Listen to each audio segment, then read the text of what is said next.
Hello and welcome. I'm Jennifer March, and this is not Your Mother's Storytime. This evening we're reading Paul's Case by Willa Cather. Willa Cather was an intensely private individual. She often destroyed her old drafts, personal papers, and letters. When she died, her will stipulated that Edith Lewis, her editor, destroy her nearly completed novel Avignon, and restricted the ability of scholars to quote from the personal papers that remained. While attending the University of Nebraska, she sometimes wore men's clothing and used the nickname William. Her primary relationships were with women, and she lived with her editor Edith Lewis from 1912 until her death in 1947. And now, Paul's Case, A Study in Temperament by Willa Cather.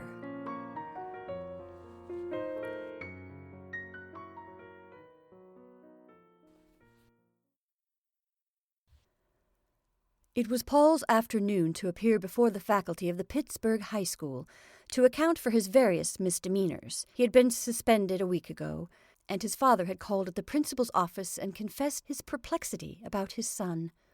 Paul entered the faculty room suave and smiling. His clothes were a trifle outgrown, and the tan velvet on the collar of his open overcoat was frayed and worn. But for all that, there was something of the dandy about him, and he wore an opal pin in his neatly knotted black four-in-hand and a red carnation in his buttonhole. This latter adornment, the faculty somehow felt, was not properly significant of the contrite spirit befitting a boy under the ban of suspension. Paul was tall for his age and very thin, with high, cramped shoulders and a narrow chest. His eyes were remarkable for a certain hysterical brilliancy, and he continually used them in a conscious, theatrical sort of way, peculiarly offensive in a boy. The pupils were abnormally large, as though they were addicted to belladonna, but there was a glassy glitter about them which that drug does not produce. When questioned by the principal as to why he was there, Paul stated politely enough that he wanted to come back to school. This was a lie, but Paul was quite accustomed to lying, found it indeed indispensable for overcoming friction. His teachers were asked to state their respective charges against him, which they did, with such a rancor and aggrievedness as evinced that this was not an unusual case. Disorder and impertinence were among the offences named, yet each of his instructors felt that it was scarcely possible to put into words the real cause of the trouble, which lay in a sort of hysterically defiant manner of the boys, in the contempt which they all knew he felt for them, and which he seemingly made not the least effort to conceal. Once, when he had been making a synopsis of a paragraph at the blackboard, his English teacher had stepped to his side and attempted to guide his hand. Paul had started back with a shudder and thrust his hands violently behind him. The astonished woman could scarcely have been more hurt and embarrassed had he struck at her. The insult was so involuntary and defiantly personal as to be unforgettable. In one way or another he had made all his teachers, men and women alike, conscious of the same feeling of physical aversion. In one class he habitually sat with his hand shading his eyes. In another, he always looked out the window during the recitation. In another, he made a running commentary on the lecture with humorous intention. His teachers felt this afternoon that his whole attitude was symbolized by his shrug and his flippantly red carnation flower, and they fell upon him without mercy, his English teacher leading the pack. He stood through it smiling, his pale lips parted over his white teeth. His lips were continually twitching, and he had a habit of raising his eyebrows that was contemptuous and irritating to the last degree. Older boys than Paul had broken down and shed tears under that baptism of fire, but his set smile did not once desert him, and his only sign of discomfort was the nervous trembling of the fingers that toyed with the buttons of his overcoat, and an occasional jerking of the other hand that held his hat. Paul was always smiling, always glancing about him, seeming to feel that people might be watching him and trying to detect something. This conscious expression, since it was as far as possible from boyish mirthfulness, was usually attributed to insolence or smartness. As the inquisition proceeded, one of the instructors repeated an impertinent remark of the boys, and the principal asked him whether he thought that a courteous speech to have made a woman. Paul shrugged his shoulders slightly, and his eyebrows twitched. "I don't know," he replied. "I didn't mean to be polite or impolite either. I guess it's sort of a way I have of saying things regardless." The principal, who was a sympathetic man, asked him whether he didn't think that a way it would be well to get rid of. Paul grinned and said he guessed so. When he was told that he could go, he bowed gracefully and went out. His bow was but a repetition of the scandalous red carnation. His teachers were in despair, and his drawing-master voiced the feeling of them all when he declared that there was something about the boy which none of them understood. He added, "I don't really believe that smile of his comes altogether from insolence. There's something sort of haunted about it. The boy is not strong, for one thing. I happen to know that he was born in Colorado, only a few months before his mother died out there of a long illness. There is something wrong about the fellow." The drawing-master had come to realize that, in looking at Paul, one saw only his white teeth and the forced animation of his eyes. One warm afternoon the boy had gone to sleep at his drawing-board, and his master had noted with amazement what a white, blue-veined face it was, drawn and wrinkled like an old man's about the eyes, the lips twitching even in sleep, and stiff with a nervous tension that drew them back from his teeth. His teachers left the building dissatisfied and unhappy, humiliated to have felt so vindictive toward a mere boy, to have uttered this feeling in cutting terms, and to have set each other on, as it were, in the gruesome game of intemperate reproach. Some of them remembered having seen a miserable street cat set at bay by a ring of tormentors. As for Paul, he ran down the hill whistling the soldier's chorus from Faust, looking wildly behind him now and then to see whether some of his teachers were not there to writhe under his light-heartedness. As it was now late in the afternoon, and Paul was on duty that evening as usher at Carnegie Hall, he decided that he would not go home to supper. When he reached the concert hall, the doors were not yet open, and as it was chilly outside, he decided to go up into the picture gallery, always deserted at this hour, where there were some of Raffaelli's gay studies of Paris streets, and an airy blue Venetian scene or two that always exhilarated him. He was delighted to find no one in the gallery but the old guard, who sat in one corner, a newspaper on his knee, a black patch over one eye, and the other closed. Paul possessed himself of the piece and walked confidently up and down, whistling under his breath. After a while he sat down before a blue Rico and lost himself. When he bethought him to look at his watch, it was after 7 o'clock, and he rose with a start and ran downstairs, making a face at Augustus, peering out from the cast-room, and an evil gesture at the Venus de Milo as he passed her on the stairway. When Paul reached the usher's dressing-room, half a dozen boys were there already, and he began excitedly to tumble into his uniform. It was one of the few that at all approached fitting, and Paul thought it very becoming, though he knew that the tight, straight coat accentuated his narrow chest, about which he was exceedingly sensitive. He was always considerably excited while being dressed, twanging all over to the tuning of the strings and the preliminary flourishes of the horns in the music-room. But tonight he seemed quite beside himself, and he teased and plagued the boys until, telling him that he was crazy, they put him down on the floor and sat on him. Somewhat calmed by his suppression, Paul dashed out to the front of the house to seat the early comers. He was a model usher. Gracious and smiling, he ran up and down the aisles. Nothing was too much trouble for him. He carried messages and brought programs as though it were his greatest pleasure in life, and all the people in his section thought him a charming boy, feeling that he remembered and admired them. As the house filled, he grew more and more vivacious and animated. The color came to his cheeks and lips. It was very much as though this were a great reception, and Paul were the host. Just as the musicians came out to take their places, his English teacher arrived, with checks for the seats which a prominent manufacturer had taken for the season. She betrayed some embarrassment when she handed Paul the tickets, and a hauteur which subsequently made her feel very foolish. Paul was startled for a moment, and had the feeling of wanting to put her out. What business had she here among all these fine people in gay colors? He looked her over and decided that she was not appropriately dressed and must be a fool to sit downstairs in such togs. The ticket had probably been sent her out of kindness, he reflected as he put down a seat for her, and she had about as much right to sit there as he had. When the symphony began, Paul sank into one of the rear seats with a long sigh of relief, and lost himself as he had done before the Rico. It was not that symphonies as such meant anything in particular to Paul, but the first sigh of the instruments seemed to freeze some hilarious and potent spirit within him, something that struggled there like a genie in the bottle found by the Arab fisherman. He felt a sudden zest of life.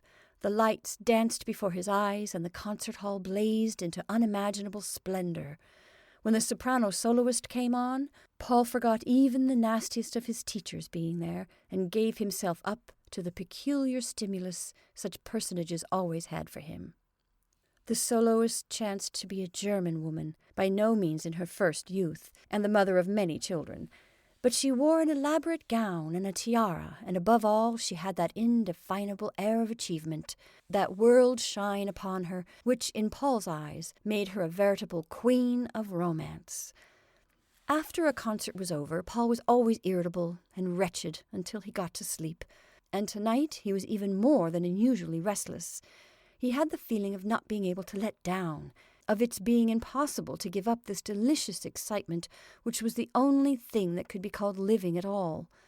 During the last number he withdrew, and after hastily changing his clothes in the dressing-room, slipped out of the door where the soprano's carriage stood. Here he began pacing rapidly up and down the walk, waiting to see her come out. Over yonder, the Shinley, in its vacant stretch, loomed big and square through the fine rain, the windows of its 12 stories glowing like those of a lighted cardboard house under a Christmas tree. All the actors and singers of the better class stayed there when they were in the city, and a number of the big manufacturers of the place lived there in the winter. Paul had often hung about the hotel, watching the people go in and out, longing to enter, and leave schoolmasters and dull care behind him forever. At last the singer came out, accompanied by the conductor, who helped her into her carriage and closed the door with a cordial Auf Wiedersehen, which set Paul to wondering whether she were not an old sweetheart of his. Paul followed the carriage over to the hotel, walking so rapidly as to not be far from the entrance, when the singer alighted and disappeared behind the swinging glass doors that were opened by a Negro in a tall hat and a long coat. In the moment that the door was ajar, it seemed to Paul that he too entered. He seemed to feel himself go after her up the stairs, into the warm lighted building, into an exotic tropical world of shiny, glistening surfaces and basking ease. He reflected upon the mysterious dishes that were brought into the dining room, the green bottles and buckets of ice, as he had seen them in the supper party pictures of the Sunday World Supplement. A quick gust of wind brought the rain down with sudden vehemence, and Paul was startled to find that he was still outside, in the slush of the gravel driveway, that his boots were letting in the water, and his scanty overcoat was clinging wet about him, that the lights in front of the concert hall were out, and that the rain was driving in sheets between him and the orange glow of the windows above him. There it was, what he wanted. Tangibly before him like the fairy world of a Christmas pantomime, but mocking spirits stood guard at the doors, and as the rain beat in his face, Paul wondered whether he were destined always to shiver in the black night outside, looking up at it. He turned and walked reluctantly toward the car tracks. The end had to come sometime. His father in his night clothes at the top of the stairs, explanations that did not explain, hastily improvised fictions that were forever tripping him up. His upstairs room and its horrible yellow wallpaper, the creaking bureau with the greasy plush collar box, and over his painted wooden bed the pictures of George Washington and John Calvin, and the framed motto, "Feed my lambs," which had been worked in red worsted by his mother. Half an hour later Paul alighted from his car and went slowly down one of the side streets, off the main thoroughfare. It was a highly respectable street, where all the houses were exactly alike, and where businessmen of moderate means begot and reared large families of children, all of whom went to Sabbath school and learned the shorter catechism and were interested in arithmetic, all of whom were exactly alike in their homes and of a piece with the monotony in which they lived. Paul never went up Cordelia Street without a shudder of loathing. His home was next to the house of the Cumberland minister.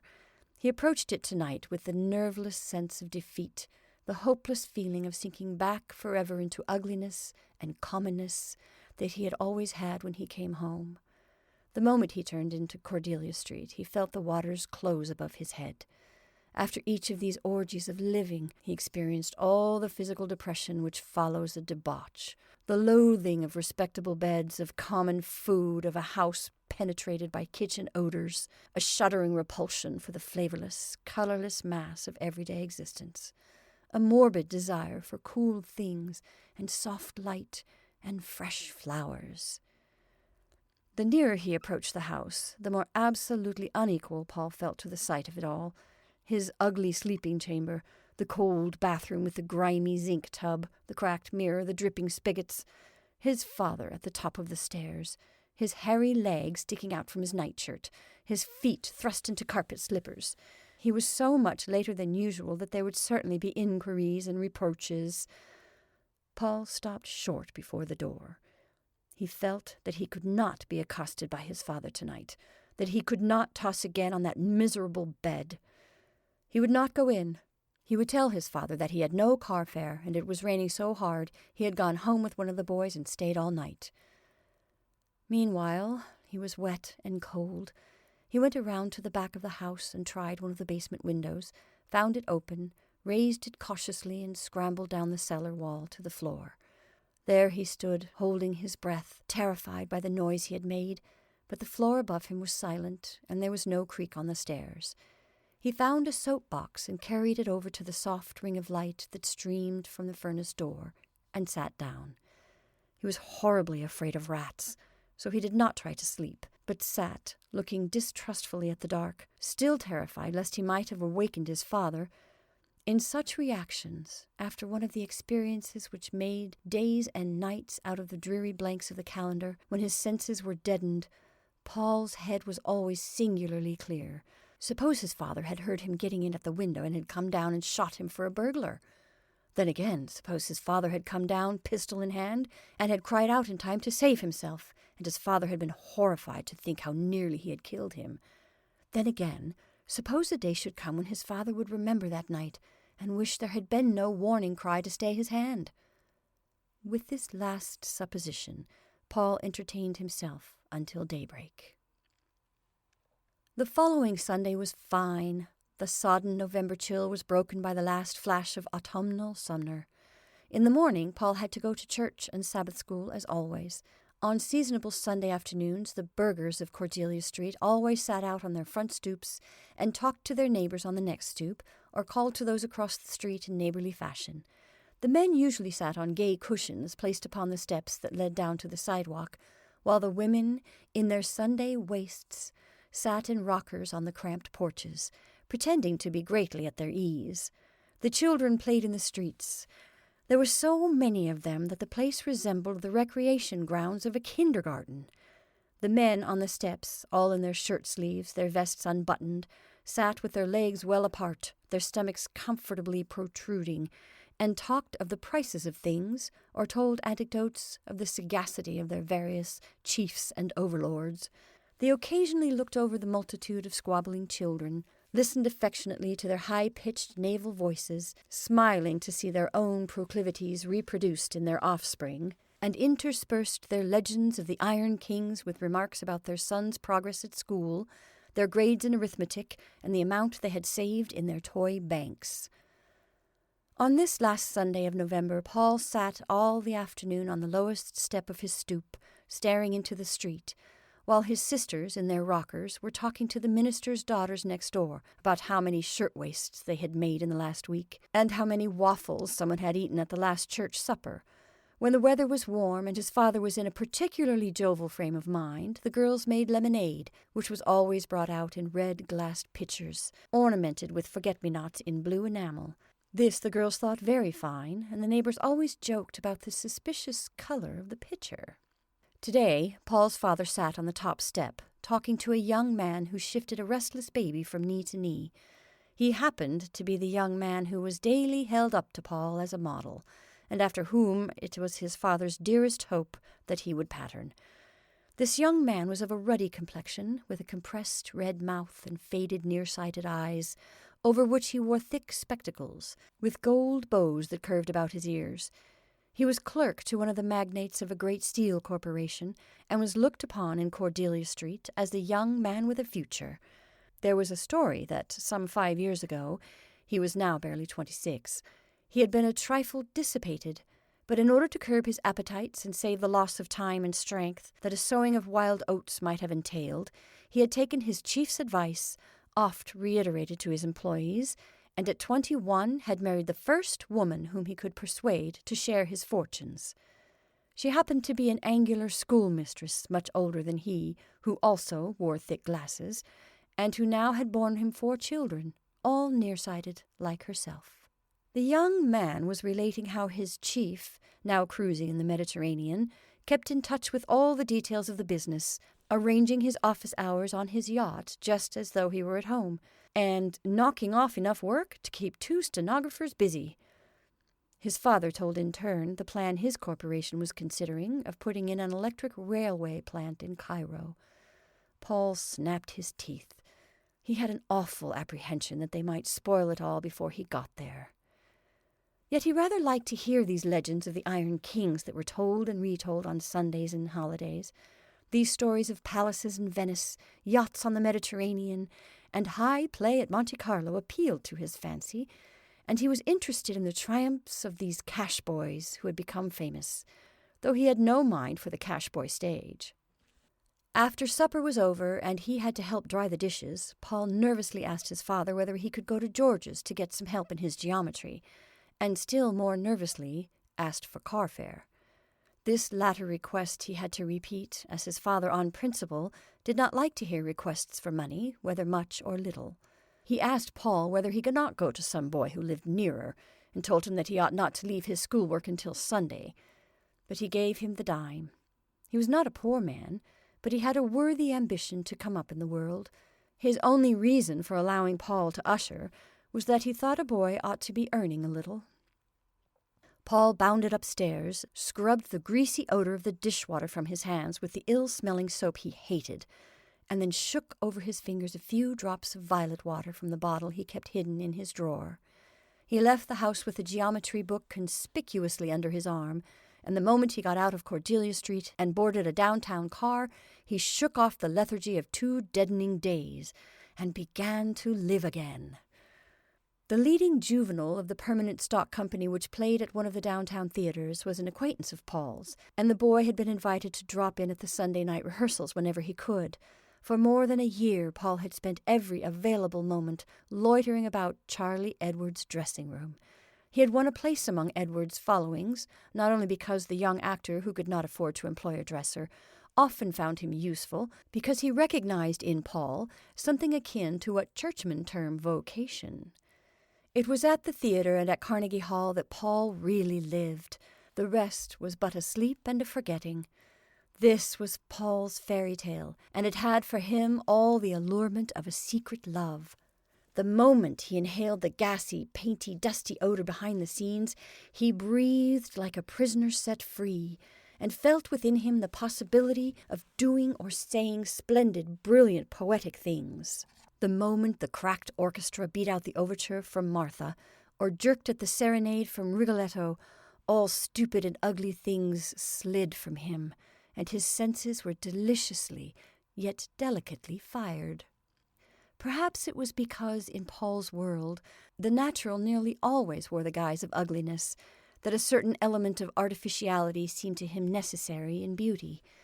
Perhaps it was because his experience of life elsewhere was so full of Sabbath school picnics, petty economics, wholesome advice as to how to succeed in life, and the inescapable odors of cooking, that he found this existence so alluring, these smartly clad men and women so attractive, that he was so moved by these starry apple orchards that bloomed perennially under the limelight. It would be difficult to put it strongly enough how convincingly the stage entrance of that theater was for Paul the actual portal of romance. Certainly none of the company ever suspected it, least of all Charles Edwards.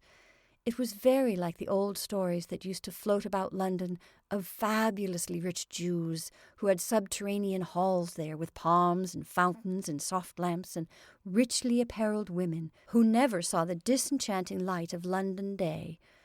So in the midst of that smoke-palled city, enamoured of figures in grimy toil, Paul had his secret temple, his wishing carpet, his bit of blue and white Mediterranean shore, bathed in perpetual sunshine.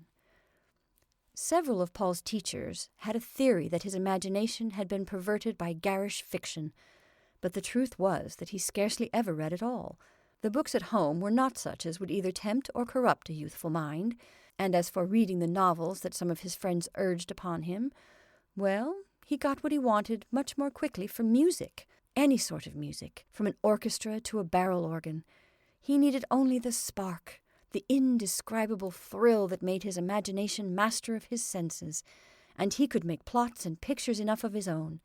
It was equally true that he was not stage-struck, not at any rate in the usual acceptation of the expression. He had no desire to become an actor, any more than he had to become a musician. He felt no necessity to do any of these things. What he wanted was to see, to be in the atmosphere, to float on the wave of it, to be carried out, blue league after blue league, away from everything. After a night behind the scenes, Paul found the schoolroom more than ever repulsive. The bare floors, the naked walls. The prosy men never wore frock coats or violets in their buttonholes. The women with their dull gowns, shrill voices, and pitiful seriousness about prepositions that govern the native. He could not bear to have the other pupils think for a moment that he took these people seriously. He must convey to them that he considered it all trivial, and was there only by way of a jest anyway.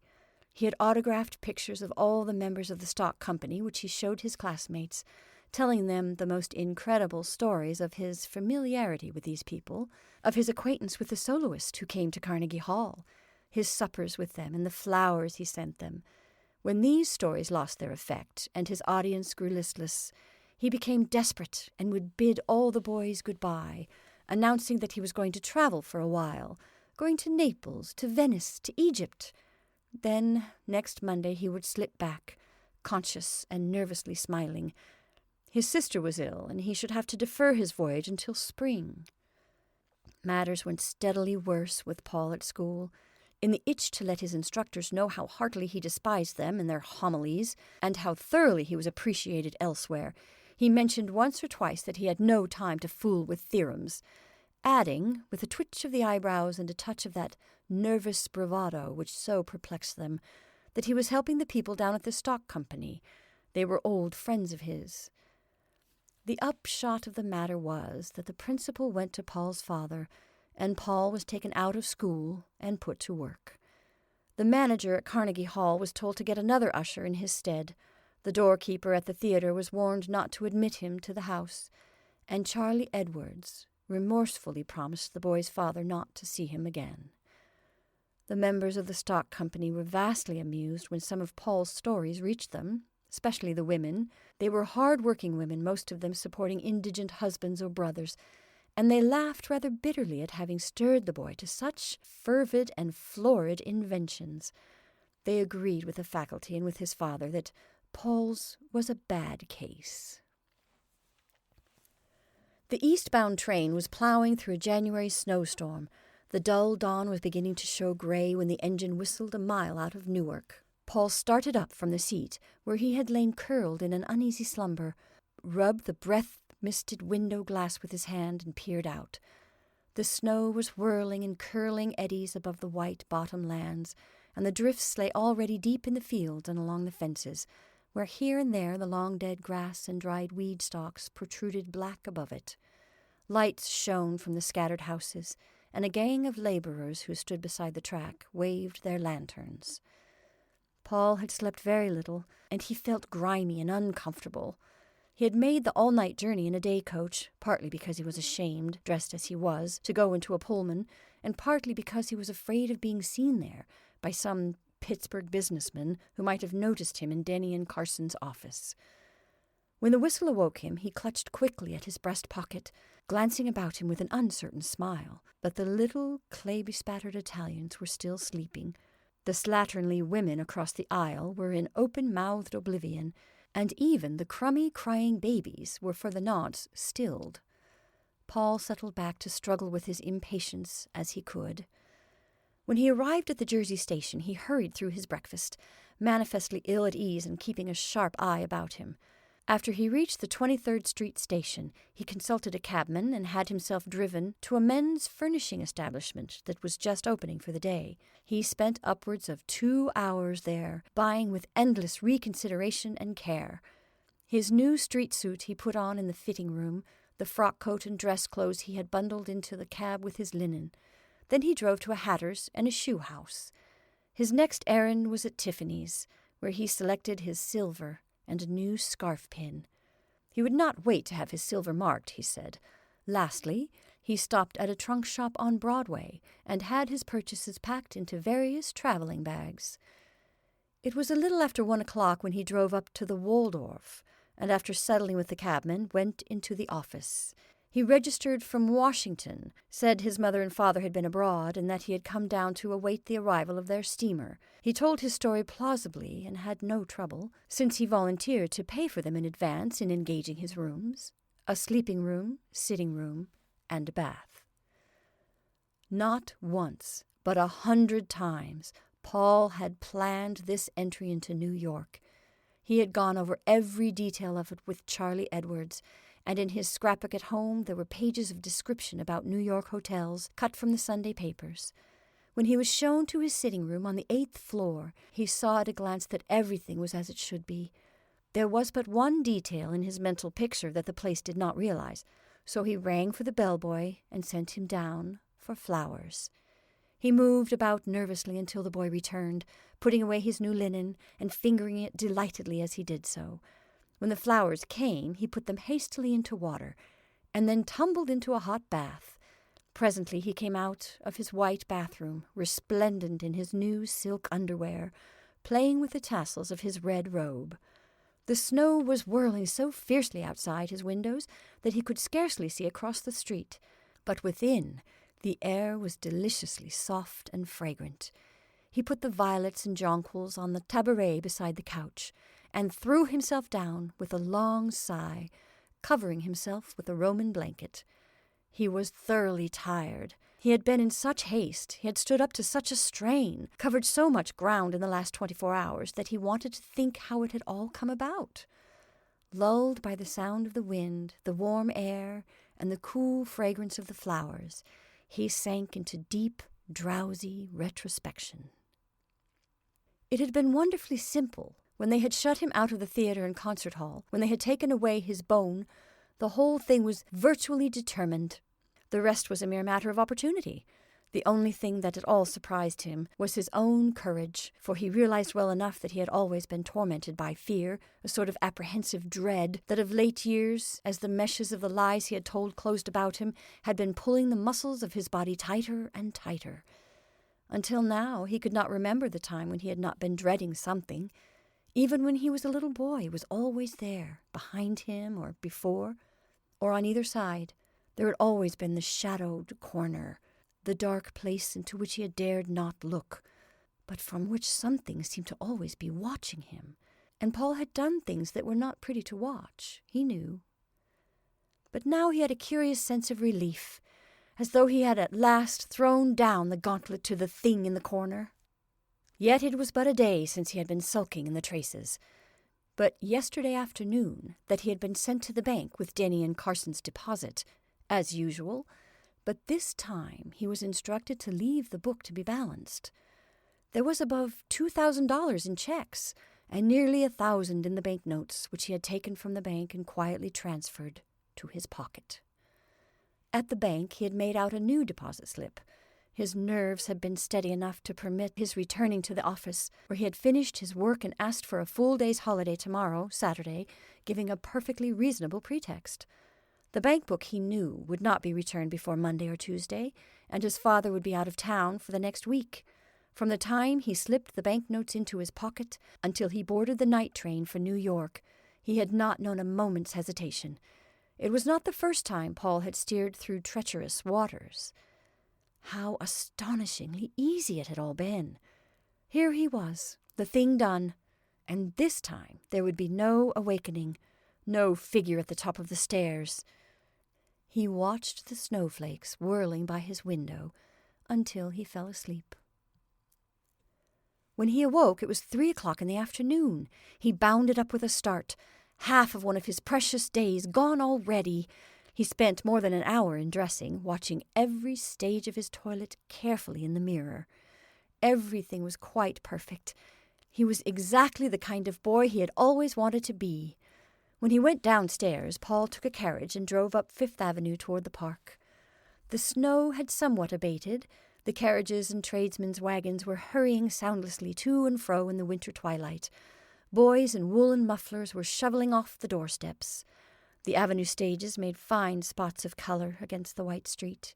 Here and there on the corners were stands, with whole flower gardens blooming under glass cases, against the sides of which the snowflakes stuck and melted. Violets, roses, carnations, lilies of the valley, somehow vastly more lovely and alluring that they blossomed thus unnaturally in the snow. The park itself was a wonderful stage winter-piece. When he returned, the pause of the twilight had ceased and the tune of the streets had changed. The snow was falling faster. Lights streamed from the hotels that reared their dozen stories fearlessly up into the storm, defying the raging Atlantic winds. A long black stream of carriages poured down the avenue, intersected here and there by other streams, tending horizontally. There were a score of cabs about the entrance of his hotel, and his driver had to wait. Boys in livery were running in and out of the awning stretched across the sidewalk, up and down the red velvet carpet laid from the door to the street. Above, about, within, it was all the rumble and roar, the hurry and toss of thousands of human beings, as hot for pleasure as himself, and on every side of him towered the glaring affirmation of the omnipotence of wealth. The boy set his teeth and drew his shoulders together in a spasm of realization. The plot of all dreams, the text of all romances, the nerve stuff of all sensations was whirling about him like the snowflakes. He burnt like a faggot in a tempest. When Paul went down to dinner, the music of the orchestra came floating up the elevator shaft to greet him. His head whirled as he stepped into the thronged corridor, and he sank back into one of the chairs against the wall to get his breath. The lights, the chatter, the perfumes, the bewildering medley of color. He had for a moment the feeling of not being able to stand it. But only for a moment. These were his own people, he told himself. He went slowly about the corridors, through the writing rooms, smoking rooms, reception rooms, as though he were exploring the chambers of an enchanted palace, built and peopled for him alone. When he reached the dining room, he sat down at a table near a window. The flowers, the white linen, the many-colored wine glasses, the gay toilettes of the women, the low popping of corks, the undulating repetitions of the Blue Danube from the orchestra, all flooded Paul's dream with bewildering radiance. When the roseate tinge of his champagne was added, that cold, precious, bubbling stuff that creamed and foamed in his glass, Paul wondered that there were honest men in the world at all. This was what all the world was fighting for, he reflected. This was what all the struggle was about. He doubted the reality of his past. Had he ever known a place called Cordelia Street, a place where fagged-looking businessmen got on the early car? Mere rivets in a machine, they seemed to Paul. Sickening men, with combings of children's hair always hanging to their coats, and the smell of cooking in their clothes. Cordelia Street. Ah, that belonged to another time and country. Had he not always been thus? Had he not sat here night after night, from as far back as he could remember, looking pensively over just such shimmering textures and slowly twirling the stem of a glass, like this one, between his thumb and middle finger? He rather thought he had. He was not in the least abashed or lonely. He had no especial desire to meet or to know any of these people. All he demanded was the right to look on and conjecture, to watch the pageant. The mere stage properties were all he contended for. Nor was he lonely later in the evening, in his lodge at the Metropolitan. He was now entirely rid of his nervous misgivings, of his forced aggressiveness, of the imperative desire to show himself different from his surroundings. He felt now that his surroundings explained him. Nobody questioned the purple. He was only to wear it passively. He had only to glance down at his attire to reassure himself that here it would be impossible for anyone to humiliate him. He found it hard to leave his beautiful sitting room to go to bed that night, and sat long watching the raging storm from his turret window. When he went to sleep, it was with the lights turned on in his bedroom, partly because of his old timidity, and partly so that, if he should wake in the night, there would be no wretched moment of doubt, no horrible suspicion of yellow wallpaper, or of Washington and Calvin above his bed. Sunday morning the city was practically snowbound. Paul breakfasted late, and in the afternoon fell in with a wild San Francisco boy, a freshman at Yale, who said he had run down for a little flyer over Sunday. The young man offered to show Paul the night side of the town, and the two boys went out together after dinner, not returning to the hotel until 7 o'clock the next morning. They had started out in the confiding warmth of a champagne friendship, but their parting in the elevator was singularly cool. The freshman pulled himself together to make his train, and Paul went to bed. He awoke at 2 o'clock in the afternoon, very thirsty and dizzy, and rang for ice water, coffee, and the Pittsburgh papers. On the part of the hotel management, Paul excited no suspicion. There was this to be said for him, that he wore his spoils with dignity and in no way made himself conspicuous. Even under the glow of his wine he was never boisterous, though he found the stuff like a magician's wand for wonder-building. His chief greediness lay in his ears and eyes, and his excesses were not offensive ones. His dearest pleasures were the grey winter twilights in his sitting-room, his quiet enjoyment of his flowers, his clothes, his wide divan, his cigarette, and his sense of power. He could not remember a time when he had felt so at peace with himself. The mere release of the necessity of petty lying every day and every day, restored his self-respect. He had never lied for pleasure, even at school, but to be noticed and admired, to assert his differences from other Cordelia boys, he felt a good deal more manly, more honest even, now that he had no need for boastful pretensions, now that he could, as his actor friends used to say, dress the part. It was characteristic that remorse did not occur to him. His golden days went by without a shadow, and he made each as perfect as he could. On the 8th day after his arrival in New York, he found the whole affair exploited in the Pittsburgh papers, exploited with a wealth of detail which indicated that local news of a sensational nature was at a low ebb. The firm of Denny and Carson announced that the boy's father had refunded the full amount of the theft and that they had no intention of prosecuting. The Cumberland minister had been interviewed and expressed his hope of yet reclaiming the motherless lad, and his Sabbath school teacher declared that she would spare no effort to that end. The rumor had reached Pittsburgh that the boy had been in a New York hotel, and his father had gone east to find him and bring him home. Paul had just come in to dress for dinner.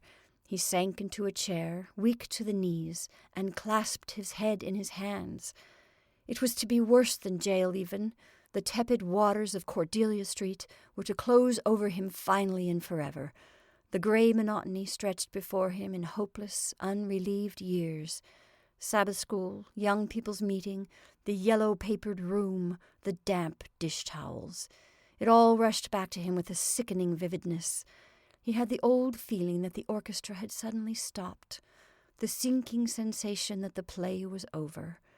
The sweat broke out on his face, and he sprang to his feet, looking about him with his white, conscious smile, and winked at himself in the mirror, with something of the old childish belief in miracles with which he had so often gone to class, all his lessons unlearned. Paul dressed and dashed, whistling down the corridor to the elevator. He had no sooner entered the dining room and caught the measure of the music that his remembrance was lightened by his old elastic power of claiming the moment, mounting with it, and finding it all sufficient. The glare and the glitter about him, the mere scenic accessories, had again for the last time their old potency. He would show himself that he was game. He would finish the thing splendidly.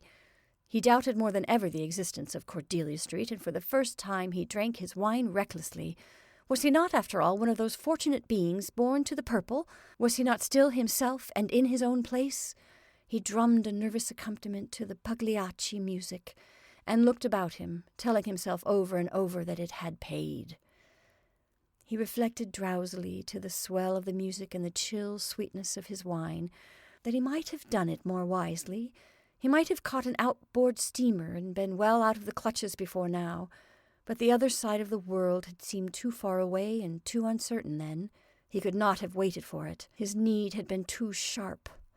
If he had to choose over again, he would do the same thing tomorrow. He looked affectionately about the dining room, now gilded with a soft mist. Ah, it had paid indeed. Paul was awakened the next morning by a painful throbbing in his head and feet. He had thrown himself across the bed without undressing, and had slept with his shoes on. His limbs and hands were lead-heavy, and his tongue and throat were parched and burnt.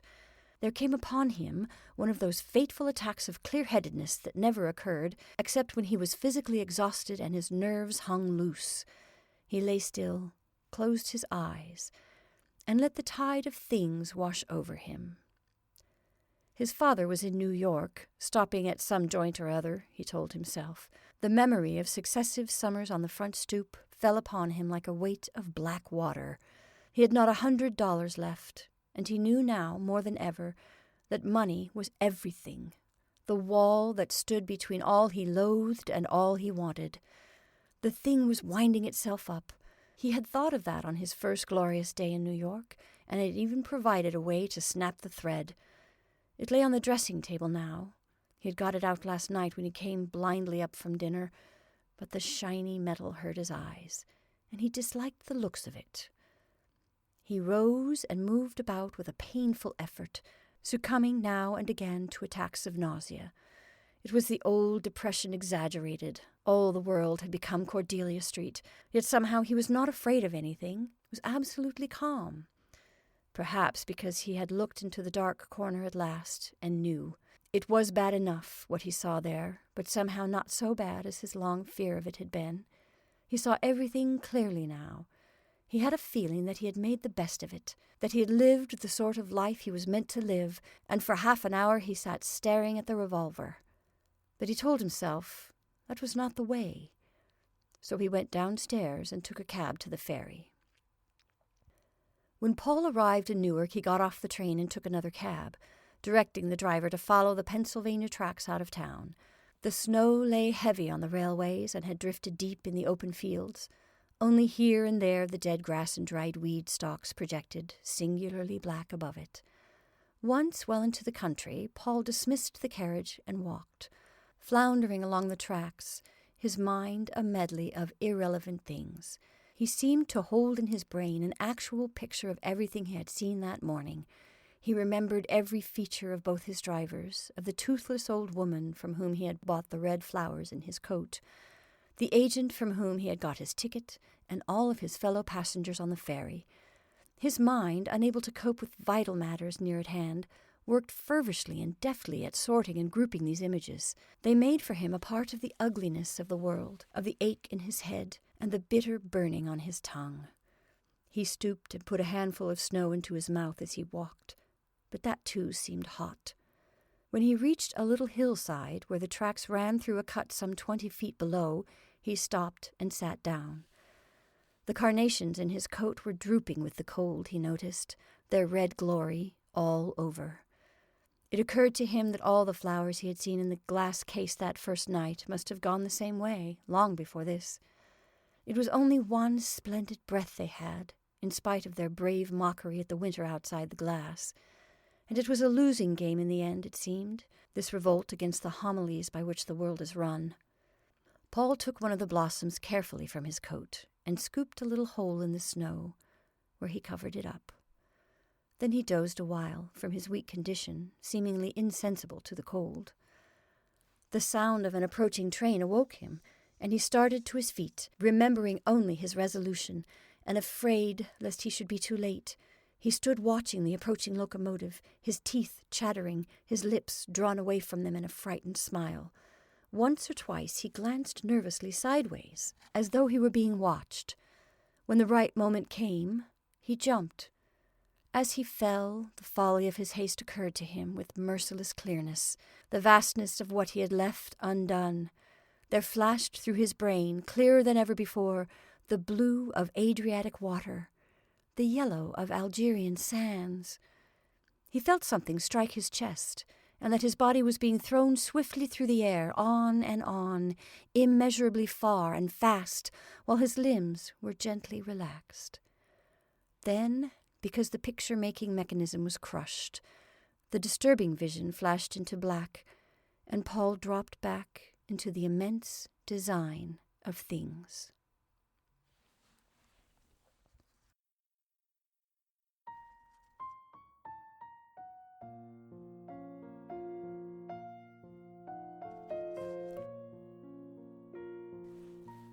And that's our story for this evening. I hope you enjoyed Paul's Case, A Study in Temperament by Willa Cather. Thank you for listening. I'm Jennifer March, and this is not your mother's story time.